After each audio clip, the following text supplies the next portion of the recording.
ইরানের তেল বন্ধ করে দিতে চেয়েছিল আমেরিকা, কিন্তু তেলের সেই পথেই সামনে এসে দাঁড়িয়েছে এমন এক শক্তি যাকে চাপে ফেলা ওয়াশিংটনের জন্য মোটেও সহজ নয়। কারণ ইরানের তেলের সবচেয়ে বড় ক্রেতা চীন, আর সেই তেল নিয়ে ট্রাম্প যখনই চাপ বাড়াচ্ছেন, ঠিক সঙ্গে সঙ্গেই বেজিং জানিয়ে দিচ্ছে নিজেদের স্বার্থে আঘাত এলে চুপ করে থাকবে না চীন।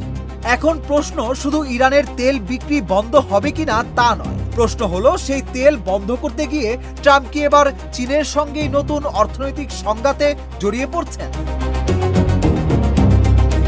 ইরানের অর্থনীতির সবচেয়ে গুরুত্বপূর্ণ আয়ের উৎসগুলোর একটি হলো তেল, আর সেই তেলের বড় একটি অংশের ক্রেতা চীন। যুদ্ধের শুরুতেও চীনে ইরানের তেল সরবরাহ খুব বেশি কমেনি। আমদানি ছিল প্রতিদিন প্রায় 15,70,000 ব্যারেল। মার্চে তা সামান্য কমে দাঁড়ায় 14,70,000 ব্যারেলে। কিন্তু এরপর পরিস্থিতি দ্রুত বদলাতে শুরু করে। জুনে যুক্তরাষ্ট্রের অবরোধের পর চীনে ইরানের তেল প্রবাহ ভয়াবহভাবে কমে নেমে আসে প্রতিদিন প্রায় 7,85,000 ব্যারেল।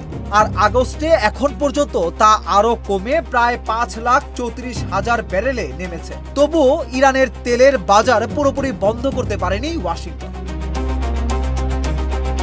ইরানের অপরিশোধিত তেল সাধারণত কেনে চীনের ছোট ছোট কোম্পানিগুলো, আর সেই তেল কেনার ক্ষেত্রে তাদের সুবিধা হলো তারা আন্তর্জাতিক ডলার ভিত্তিক আর্থিক ব্যবস্থার ওপর বড় রাষ্ট্রীয় কোম্পানিগুলোর মতো নির্ভরশীল নয়।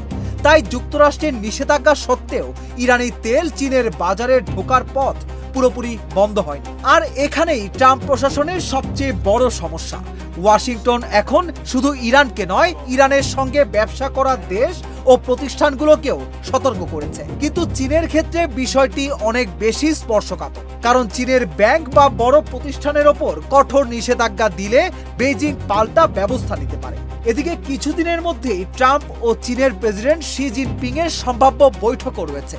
তাই ইরানের তেল নিয়ে ওয়াশিংটনের প্রতিটি পদক্ষেপ এখন হিসাব করে নিতে হচ্ছে।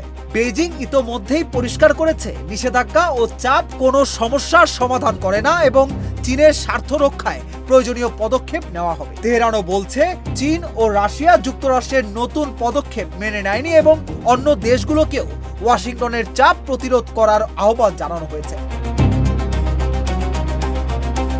ইরানের তেল প্রবাহ ইতোমধ্যেই কমেছে, কিন্তু পুরোপুরি বন্ধ হয়নি। কারণ তেহরানের সামনে রয়েছে চীনের বিশাল বাজার, আর ওয়াশিংটনের সামনে রয়েছে আরো বড় এক হিসাব। ট্রাম্প হয়তো ইরানের তেলের পথ বন্ধ করতে চাইছেন, কিন্তু সেই পথের শেষ প্রান্তে দাঁড়িয়ে আছে চীন। আর চীন যদি সত্যি পাল্টা অর্থনৈতিক চাল দেয়, তাহলে এই লড়াই আর শুধু ইরান আমেরিকার মধ্যে সীমাবদ্ধ থাকবে না। তখন ইরানের তেলের জন্য শুরু হওয়া চাপই হয়তো বদলে দিতে পারে পুরো বিশ্ব অর্থনীতির হিসাব।